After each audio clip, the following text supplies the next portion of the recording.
If you think City are going to have it all their own way in the Champions League, you look at Real Madrid and you think, wow, the talent in that team, the great guns that they're going as well, 100% record maintained for them too. What do you think their chances are? They're up there, 100%. The history in the competition, the talent that they have, genuine world-class talent. Vinicius Junior, you saw there.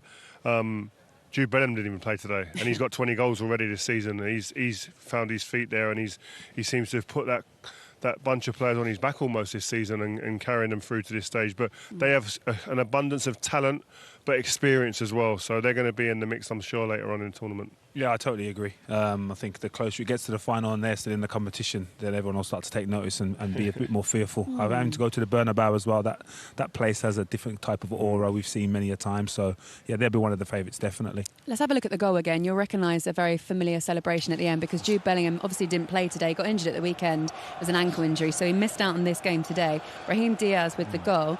And then just as a little bit of a, I don't know, we miss you, Jude, but don't worry, we've got this. He replicates his celebration there. Looked like he liked that one as well, didn't he?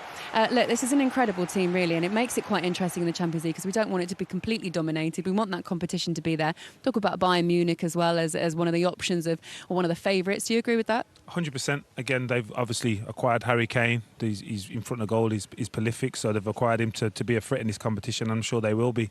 Like we all said earlier in the show, that they have to focus more now on the Champions League due to their current form in the league domestically. But listen, their prestige in this competition is like no other as well. 5 points off Bayer Leverkusen, and obviously they beat them as well. Are there chinks in their armour, do you think? Yeah, well, we said that for a couple of seasons. Defensively, they've always been they're better going forward than defensively. They haven't found that balance yet, and it seems that way this season. I think you put them on paper and you look at their forward line, you go, we've got to defend well. They got goals in that team. You've got the likes of Sane, you've got Kane, Gnabry, etc. You've got these players. Muller can come in. They have got players with genuine talents who can know how to score goals. But if you haven't got the balance throughout your team, then you are going to get picked off when you get to the top end of these type of competitions. There's a lot of conversation around Xabi Alonso and what he's doing over there with Leverkusen at the moment, and naturally there will be links, and he's already been asked questions about Liverpool. Looking ahead to that end of the season, would that be an option for him to come in and replace Jurgen Klopp? And does he have, because Jurgen Klopp is there's so much charisma and personality there too, as well as talent. Yeah, definitely. And I think you need to be careful with trying to replace the charisma, personality. I think they need to look forward and think of a different strategy. And Xabi Alonso is definitely that. But I also believe he's going to have options. I think I'm not sure that he's going to be available. He could be one for Real Madrid. You never know. There's going to be a lot of teams that are trying to acquire Xabi Alonso because he's done exceptionally well. You wouldn't necessarily want to go to Liverpool after Jurgen Klopp either, would you?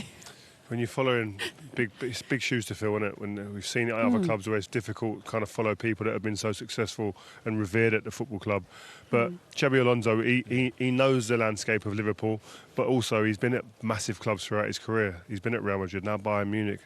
So he knows what these clubs they need and what the desires and what the passion's like behind the scenes. But he's playing a really, really attractive brand of football, and he's been successful at the same time. So we remain to be seen. I think he's quite a professional guy, it seems. He doesn't want to talk too much about what's the future. He wants to here and now, get the job done in Germany, win the Bundesliga, then he can sit and relax and make his decision on a sun lounger somewhere in the world. Absolutely. We had a couple of games tonight in the knockout stages. Let's have a look at what else is coming in the Champions League. We've got more action tomorrow as well.